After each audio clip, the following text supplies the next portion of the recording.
What's up, everybody? Are you overwhelmed by the never-ending supply of depressing bad news?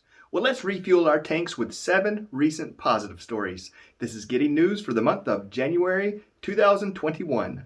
Immigrant families pay tribute to Alex Trebek for helping them learn English is the Getting News headline, courtesy of Sakshi Venkatraman with NBC News, and a link to the source will be included in the description below. Fans of Jeopardy all over the world have mourned the death of longtime host Alex Trebek, but one group shared an extra special connection. Immigrant families living in the U.S. say watching Trebek, who was 80 and had hosted the quiz show for 37 years, helped them to learn English.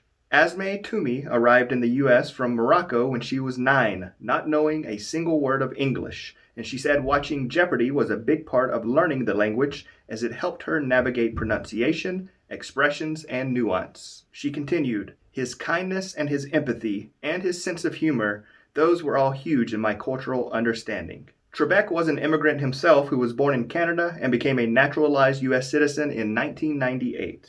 Rest in peace, Alex Trebek. This Arkansas school turned solar savings into better teacher pay is the Getting News headline, courtesy of Avery L. Felt of the Energy News Network, and a link to the source will be included in the description below. In Batesville, Arkansas, a solar array at the local high school is boosting teachers' pay. Energy efficiency company Integrity, based in Little Rock, found that the school's district annual utility bills surpassed $600,000.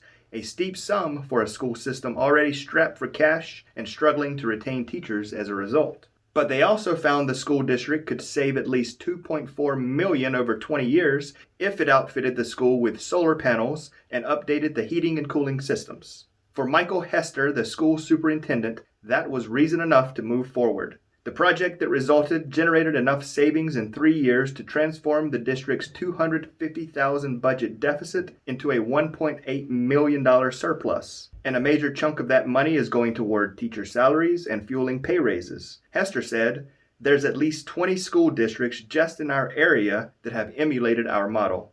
17-year-old is adopted after 3,739 days in foster care is the Getting News headline, courtesy of Nicole Pelletier with Good Morning America, and a link to the source will be included in the description below.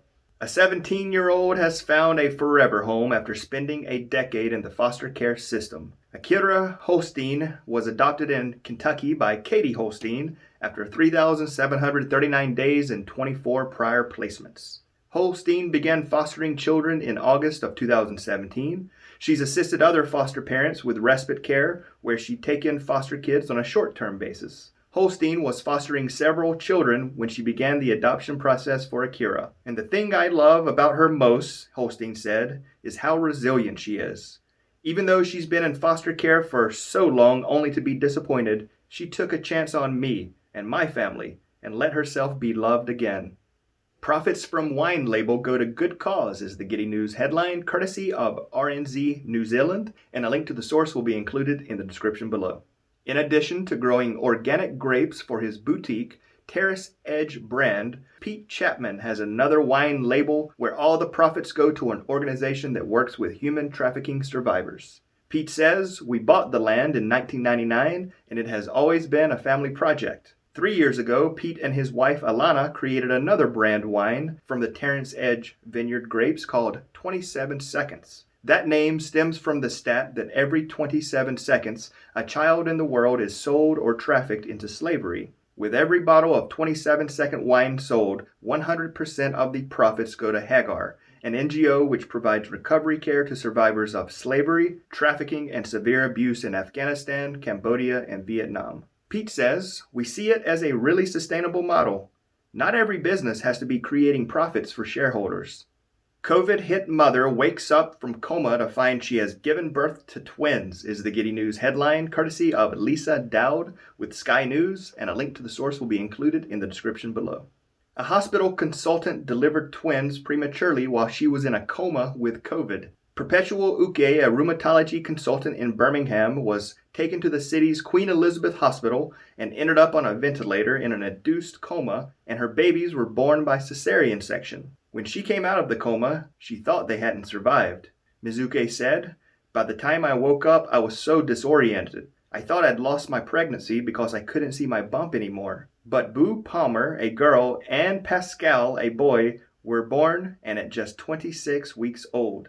They were placed in incubators on the neonatal intensive care unit. The mother spent another 16 days on the critical care unit before eventually meeting them. She said, "Sometimes I look at them in tears. It is amazing what medical professional science can offer." Revolutionary CRISPR-based genome editing system treatment destroys cancer cells is the Getty News headline, courtesy of Tel Aviv University and the Medical Express, and a link to the source will be included in the description below. Researchers at Tel Aviv University have demonstrated that the CRISPR-Cas9 system is very effective in treating metastatic cancers. The researchers developed a novel lipid nanoparticle-based delivery system that specifically targets cancer cells and destroys them by genetic manipulation.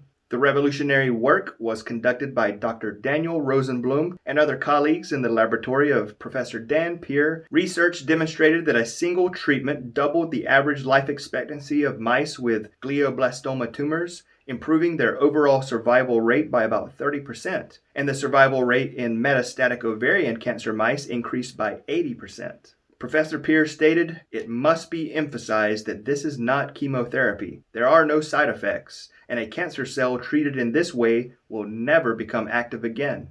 Proud North Texas family watches their astronaut son make history is the Getty News headline, courtesy of Kevin Reese with CBS News 19 WLTX, and a link to the source will be included in the description below.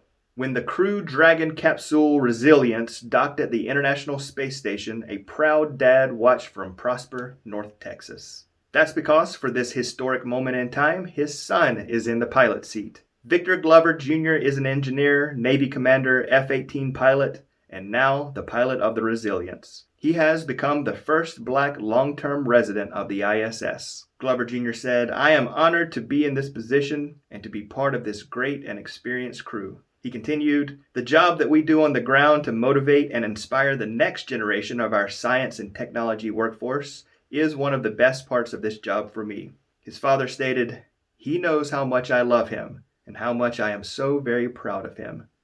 All right, that's it. I would love to hear what you think about this edition of Getty News. And if you have a positive news story you'd like for me to share, please include a link in the comments below. And until next time, take care of yourself, and thanks for watching.